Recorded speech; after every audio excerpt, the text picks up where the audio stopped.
కేసీఆర్ గారు ప్రభుత్వం దిగిపోయే ముందు ఇదే కాంగ్రెస్ పార్టీ ఇప్పుడు ఉన్నటువంటి రేవంత్ రెడ్డి ముఖ్యమంత్రి వర్యులు ఏం చెప్పిండో, మీకు బిర్యానీ కావాలని కోరిండ్రు, మీకు బిర్యానీ కాదు కదా పప్పు పెట్టడానికి కూడా కేసీఆర్ దగ్గర గిన్నె లేదు, ఆ పప్పు ఉడకదు, మంట పెట్టడానికి మంట లేదు, వండడానికి గిన్నె లేదు, నా దగ్గర ఉన్నది గిన్నె, నా దగ్గర ఉన్నది పప్పు, నా దగ్గర ఉన్నది బియ్యం, నన్ను ముఖ్యమంత్రి చేయండి, మీకు వండి పెట్టడానికి నేను సిద్ధంగా ఉంటానని మేనిఫెస్టో పెట్టినటువంటి చరిత్ర గల వ్యక్తి.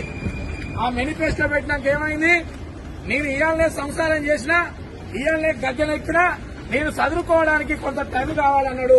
చదువుకోవడానికి 3 సంవత్సరాలు సమయం ఇచ్చింది ఇవాళ మెజార్టీ చేసి మనమంతా కలిసి సమయం ఇచ్చినాం. ఎమ్మెల్యేలను గెలిపించినాం, ఎంపీలను గెలిపించినాం.